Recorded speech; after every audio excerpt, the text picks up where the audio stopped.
రంగేశుడు సద్గంగ జనకుడు సంగీత సంప్రదాయకుడు. రంగేశుడు సద్గంగ జనకుడు సంగీత సంప్రదాయకుడు. సమయానికి తగు మాటలాడెనే. ఈ రంగస్థలానికి అధిపతి అటండి, గంగాదేవికి కూడా తండ్రి అటండి. రంగస్థలానికి ఈశ్వరుడు, గంగాదేవికి కూడా జన్మనిచ్చిన తండ్రి అయినటువంటి రామచంద్రమూర్తి యొక్క చరితాన్ని తెలుసుకోవడంలో భాగంగా ఈరోజు మనం మళ్ళీ కలుసుకున్నామండి.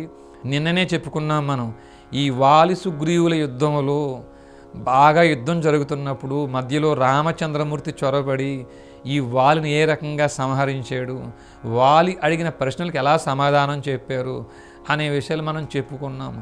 అయినప్పటికీ ఎవరైతే విముఖులు ఉన్నారో వారు ఒక మాట చాలా స్పష్టంగా చెప్పగలుగుతారండి. వారు మీరు చెప్పేస్తే మేము నమ్మాలండి అయ్యా, ఏమీ లేదండి, రావణాసురుడు చాలా మంచివాడండి, రాముడే చాలా చెడ్డవాడండి అని వారి ధోరణ వారిది అయినప్పటికీ ఈ యొక్క రావణాసురుడి యొక్క లక్షణాలను కూడా ఈ మనకి త్యాగరాజు, అన్నమయ్య లాంటి వాగ్గేయకారులు ఈ రావణ లక్షణాలన్నీ కూడా చాలా స్పష్టంగా తెలియజేశారండి.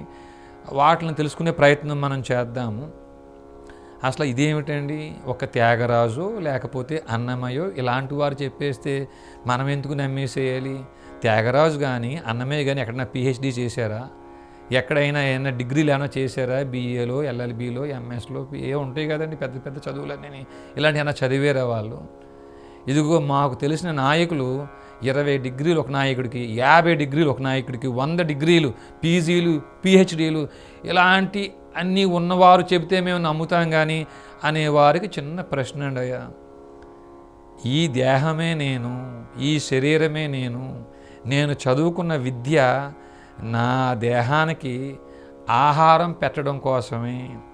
ఈ యొక్క మరణకాలంలో ఇంకా ఎంత ఎక్కువ కాలం బ్రతికితే అంత ఎక్కువ కాలం ఇంకా నాకు సంతోషం అని ఆ మృత్యువుని జయించడం కోసం పోరాడేవారికి ఎన్ని చదువులు చదివినప్పటికీ చదువులన్నీ తెలిసి సత్తా తెలియలేదే.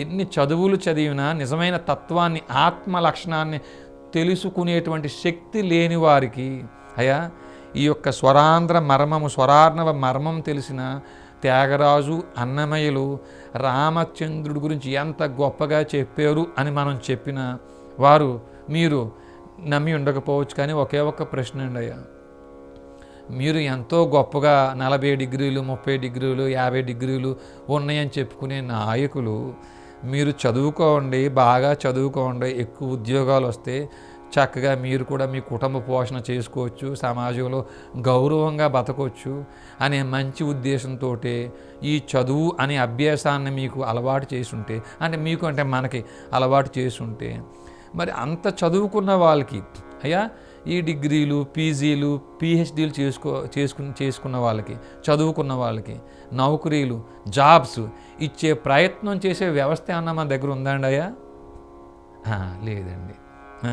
అటువంటప్పుడు బ్రతుకు తెరువు కోసమే నాకు ఈ చదువు, నేను సౌకర్యవంతంగా సుఖంగా తన మదిని భువిని సౌఖ్యపు జీవనమే అనుచు సదా దినములు గడిపే దూడుకోగల నన్నే దొర కొడుకు బ్రోచురా. ఈ భూమి మీద సుఖమైన జీవితం గడపడం కోసమే అని బ్రతికేటువంటి నన్ను ఏ దొర కొడుకు, ఏ రామచంద్రమూర్తి, ఏ దశరథ మహారాజు కుమారుడు రామచంద్రమూర్తి నన్ను కాపాడగలుగుతాడు అని పలికిన ఒక భిక్షువు యొక్క తత్వాన్ని మనం స్పష్టంగా తెలుసుకుంటే రాముడి తత్వం, రాముడి చరిత్ర కూడా మనకి అవగతం అవుతుందండి. తిరువయ్యారు అంటే ఇప్పుడు మెడ్రాస్లో కూడా తిరువయ్యారు అనేటువంటి ప్రాంతం ఉందండి.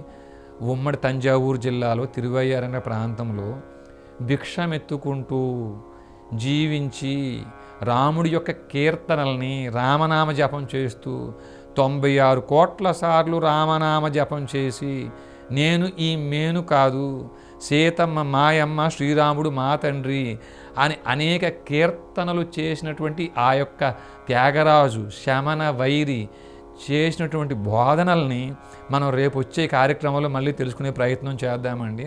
తదుపరి అసలు ఈ యొక్క త్యాగరాజు ముందు జన్మ ఎట్లా ఉంది, ఈ త్యాగరాజుకి రామచంద్రమూర్తికి ఏమైనా పరిచయాలు ఉన్నాయా? ఒకవేళ ఇప్పుడు త్యాగరాజు మళ్ళీ శరీరం తీసుకుంటే భగవద్గీత ప్రకారమే ఆత్మ నశించదు, శరీరం మాత్రమే నశించిపోతుంది.